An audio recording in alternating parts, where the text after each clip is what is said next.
E aí, meus amigos, começando mais um vídeo técnico aqui com o nosso convidado especial da Icore, João Souza. Mais uma vez, seja bem-vindo, João. Tudo bem com você? Tudo jóia, Ricardo? Eu vou começar o vídeo falando de um tema aí. Primeiro, o que é uma string box, João? Eu não sei, porque assim, eu costumo fazer uma explicação para os alunos lá do nosso centro de treinamento que não existe esse termo string box, né, no ramo da fotovoltaica. Em português, tem uma norma de terminologia, e em português, o nome é caixa de junção. Uhum. Às vezes confunde com a caixa de junção do módulo, mas o que a gente chama aqui no Brasil, o termo técnico correto é caixa de junção.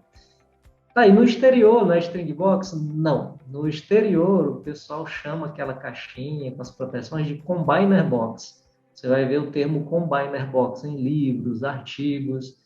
Então, assim, string box assim, é o que pegou, é lógico, eu não sou xarope de dizer, você está errado, não é assim. Não, a gente sabe o que é.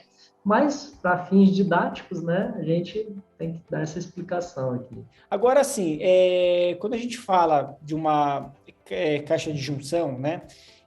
Proteção é uma proteção contra sobrecorrente reversa, dispositivos de interrupção seccionadora e proteção contra sobretensão transitória, né? A gente precisa, quando que a gente precisa de uma combiner box? Então, aí, normalmente, dentro da Combiner Box, a gente tem alguns dispositivos Uhum. de proteção e seccionamento. O que a gente conhece mais comum, tá? É encontrar um dispositivo de interrupção e seccionamento, a famosa chave seccionadora, disjuntor. Outra coisa que normalmente tem, né, dentro de uma Combiner Box, fusível, DPS. Então, basicamente são essas três coisas: chave seccionadora, fusível e DPS. É o que você vai encontrar na maioria dos casos. Aí a pergunta é, à luz das normas, eu preciso ter um dispositivo de interrupção e seccionamento? Sim ou não? Um dispositivo de proteção contra sobrecorrente reversa? Sim ou não? Um dispositivo contra sobretensão transitória? Sim ou não? Então, dependendo da resposta que a norma vai dar para essas perguntas, você vai saber se a sua Combiner Box vai ter ou não esses dispositivos. E aí você vai saber se você vai precisar incluir um dispositivo adicional ou se o inversor não precisa, já vem com esses dispositivos e proteções integradas. Uhum. Tá. E o que diz a NBR 16690? Vamos lá, então a gente tem que passar item por item. O que é que dizem as normas a respeito do dispositivo de interrupção e seccionamento? Uhum. Então a gente vai dar uma olhada lá na 16690, você vai ter uma tabelinha, a tabela 6. Ela vai dizer quando é que você precisa de um dispositivo de interrupção, quando é que você precisa de um dispositivo de seccionamento e quando é que você precisa de um dispositivo de interrupção e seccionamento. Uhum. Isso dependendo dos níveis de tensão. Aí, quando você vai olhar os níveis de tensão de um sistema fotovoltaico, você vê que você precisa sim ter um dispositivo de interrupção e seccionamento. Aí é que entra o fato de eu precisar de uma chave seccionadora, por exemplo. A chave seccionadora é um dispositivo que faz interrupção e seccionamento. Uhum. Tem dispositivo que faz só interrupção, tem dispositivo que só faz seccionamento, né? A chave seccionadora é um que tem essas duas funções, interrupção e seccionamento. Tá. E precisa estar dentro do inversor, isso? Essa que é o pulo do gato, né? Essa que é a pergunta-chave. Então, a própria norma, ela responde isso, tá? Na NBR 16690, ela coloca duas situações. Primeiro, o inversor, ele é de múltiplas entradas? Sim ou não? Se o inversor ele tiver múltiplas entradas, então eu preciso, né, o que é múltiplas entradas? É mais de uma entrada por MPPT, tá?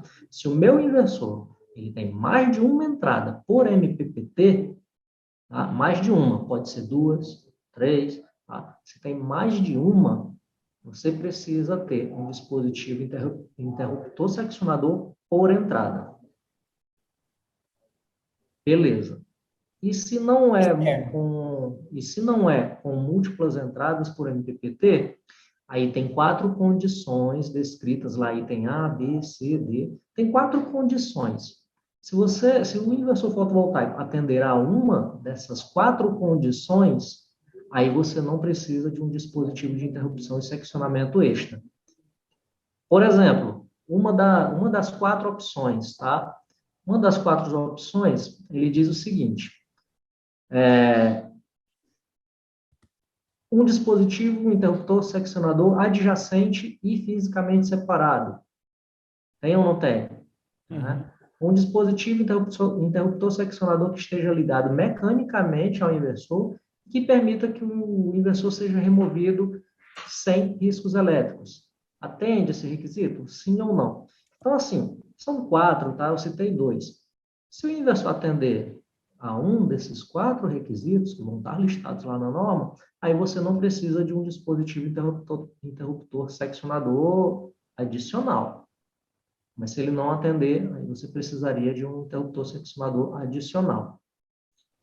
Segundo, isso a gente está falando de interruptor seccionador, normalmente a chave seccionadora. Ainda vamos falar de fusível e DPS. Preciso ter fusível? De novo, a NBR 16690 ela vai responder, tá? Ela fala o seguinte: tem um item, tá? Eu não vou citar exatamente como está escrito na norma, tá? Tem um item que está explicado mais ou menos assim. Se o inversor ele possuir mais de uma série fotovoltaica conectada a uma entrada, mais de uma não, perdão, mais de 2, tá? Você precisa ter proteção contra sobrecorrente reversa. Por quê? Vamos imaginar o seguinte: eu tenho um inversor, ele tem 3 séries fotovoltaicas, as famosas 3 strings, né? O série fotovoltaica é string, tá? Então, vamos imaginar que o inversor tem 3 strings. Pode acontecer uma falha da corrente de 2 strings, né, dar um curto, por exemplo, acontecer a corrente de 2 strings circularem através de uma string. Aí você tem uma corrente que seria o dobro do suportado por essa daqui, e você pode queimar, incendiar uma string, tá, por sobrecorrente reversa. Essa situação só acontece quando você tem 3 ou mais strings. Justamente por isso, né? Pode acontecer da corrente de 1 e 2 strings, né, circular reversamente através de uma string. Se eu tiver só 2, aí eu não tenho problema, porque a corrente reversa de uma string vai ser igual à corrente direta da outra string. E isso eu estou considerando que o projeto está feito corretamente, tá? Então, as strings têm que ser do mesmo tamanho, os módulos têm que ter a mesma potência, as mesmas características elétricas. Então, se for assim, eu não tenho problema da corrente direta, da corrente reversa de uma das strings, ela circular reversamente na outra string, porque, teoricamente, um projeto correto, a corrente direta vai ser igual à reversa. Então, não tem problema. Onde é que eu olho essa informação do fusível, se precisar? Né? Vamos imaginar, eu tenho 3 strings, então pode acontecer da corrente de 2 strings tentar circular reversamente por uma string. Qual é o fusível que eu coloco? Essa informação está lá no datasheet dos módulos, fusível de string. Tá? E aí, dependendo do módulo, vai ter vários, tá? Tem de 10, 15, 30, 20. Vai estar lá no datasheet do módulo a recomendação, tá? De como é que você protege, com qual fusível, né? Qual corrente nominal de fusível você protege os módulos fotovoltaicos. E essa é bem simples a regra, tá? Você está com 3 strings em paralelo, numa entrada, então pode ter corrente reversa. Aí você tem que colocar fusível. 3 ou mais precisa. 2 fusíveis não precisa, ou 2 strings não precisa, uma string só também não precisa.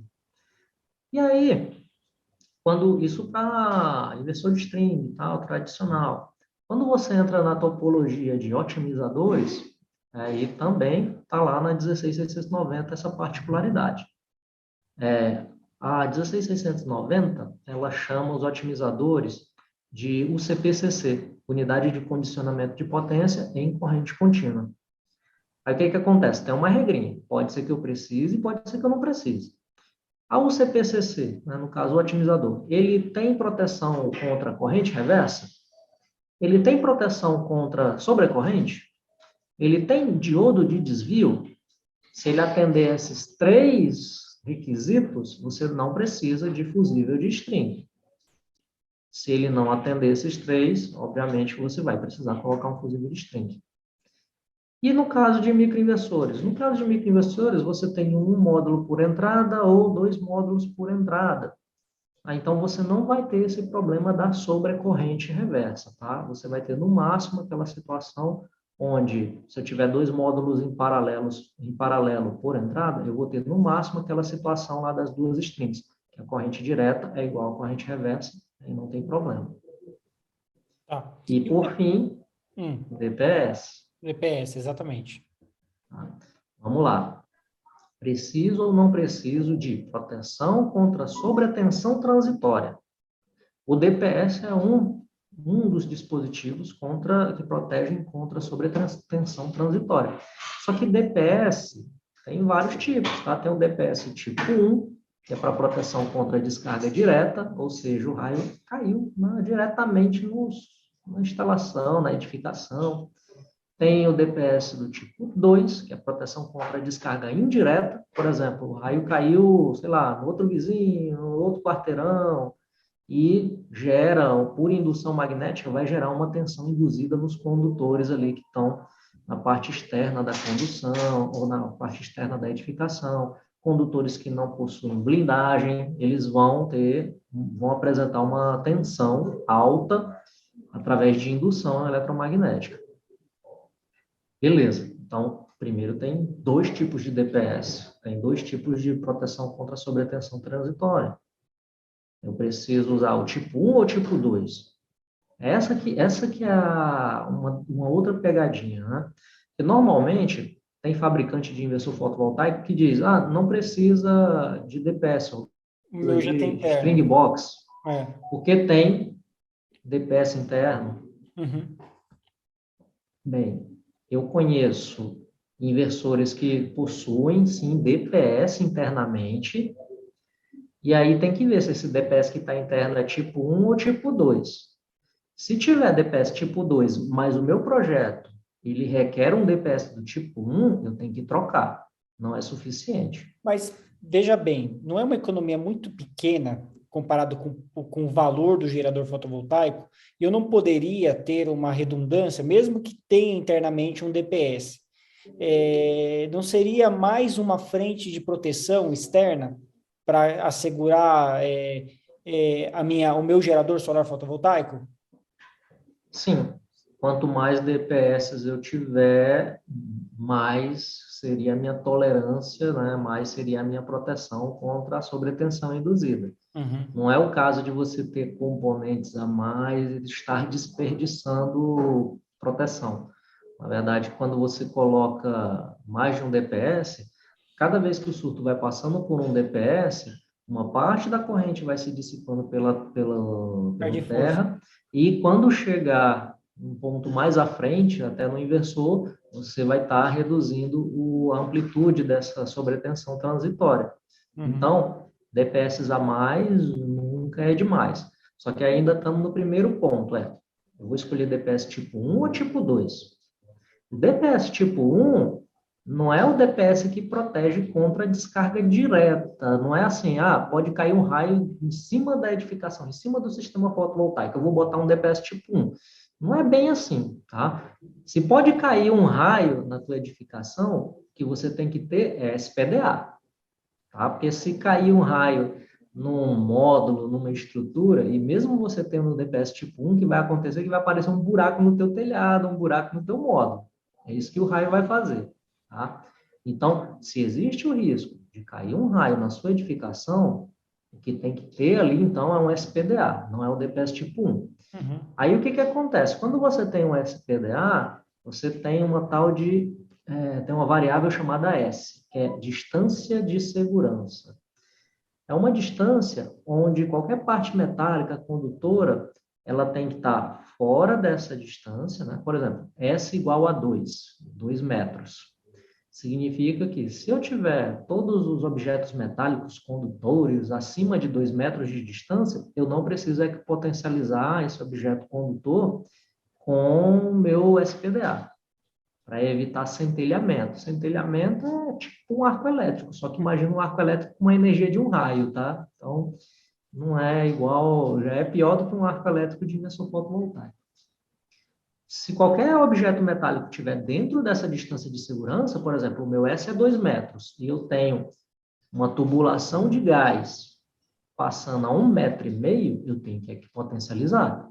Imagina uma tubulação de gás, dá um centelhamento da descida do para-raio na tubulação de gás, vai explodir tudo. Se você tiver equipotencializado, tá, a tubulação de gás, que normalmente é metálica, por isso que eu estou falando, né, normalmente, tubulação de gás é metálica. Se tiver aqui potencializado, não vai ter centelhamento. E aí você protege contra uma eventual explosão. A mesma ideia a gente aplica no fotovoltaico. Se qualquer parte metálica condutora de um sistema fotovoltaico tiver uma distância menor do que a distância de segurança, eu tenho que equipotencializar. Só que quando eu equipotencializo, acontece isso. O raio vai descer e ele vai se dispersar por todas as partes condutoras. Essa parcela que vai tentar se dispersar através do sistema fotovoltaico, ela tem que ir para o DPS tipo 1 e ser descarregada na Terra. É essa que é a função do DPS tipo 1.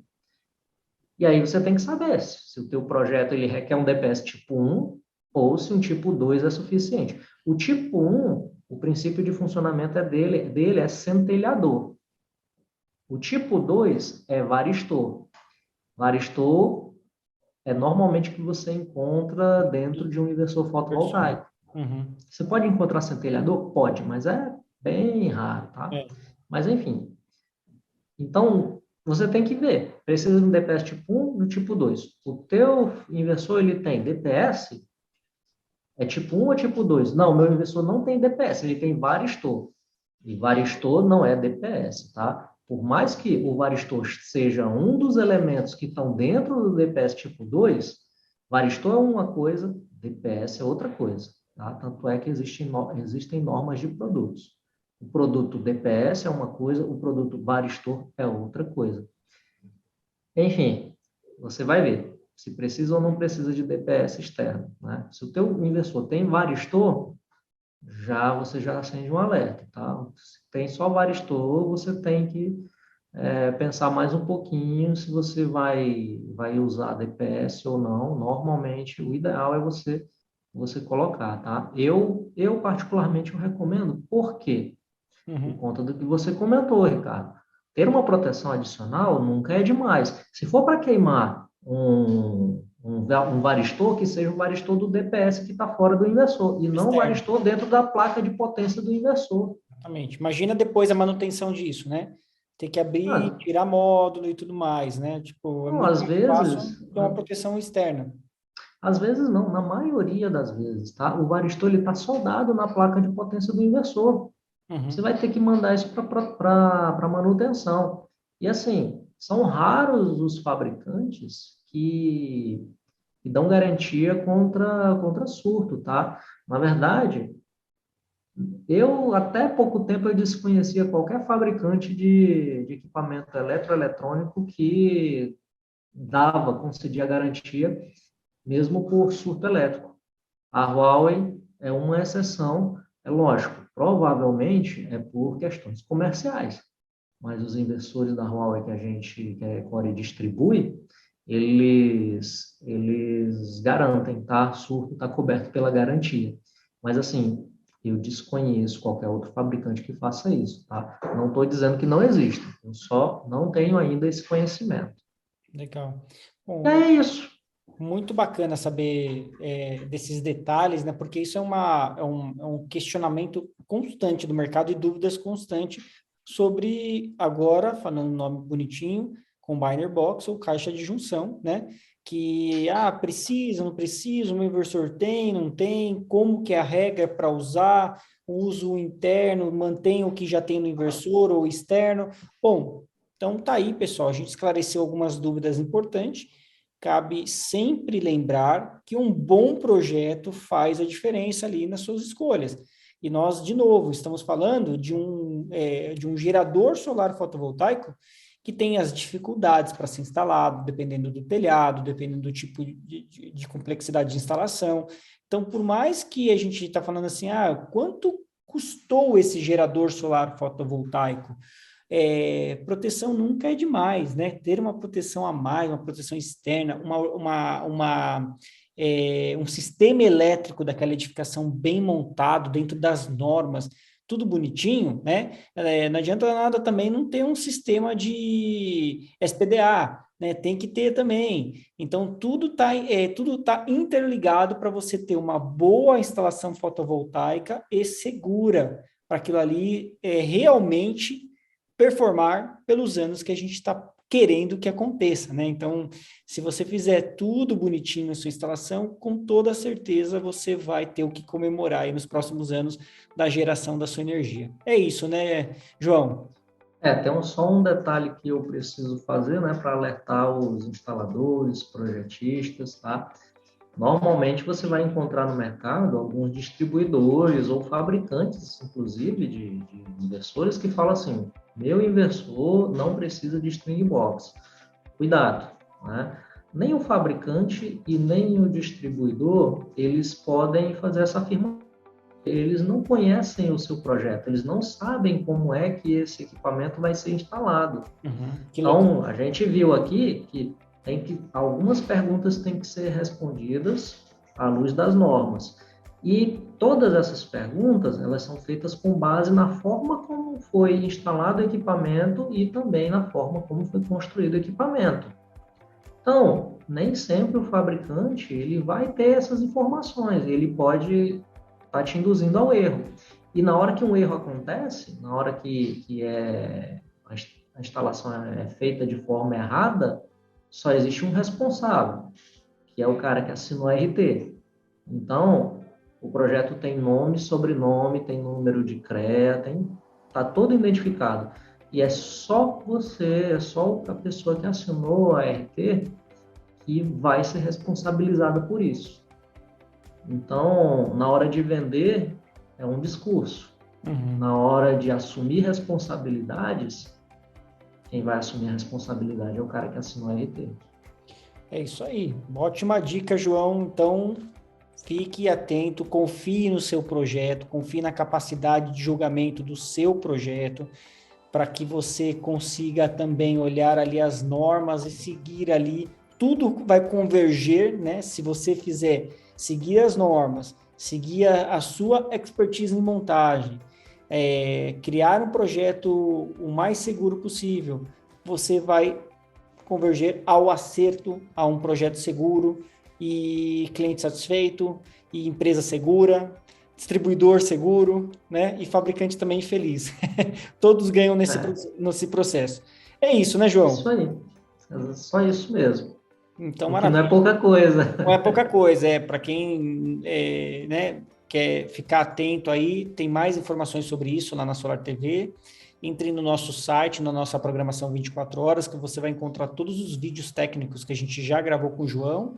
E se você tiver alguma pergunta, é só fazer na descrição desse vídeo aqui. Aqui embaixo segue na descrição do vídeo também o link para você conhecer a Ecore, uma grande distribuidora aí, a mais completa de MLPE de soluções e a primeira no Brasil de oferecer soluções completas de MLPE. Então, João, mais uma vez, obrigado pela sua participação aqui na Solar TV. Obrigado, Ricardo. Até a próxima. Até!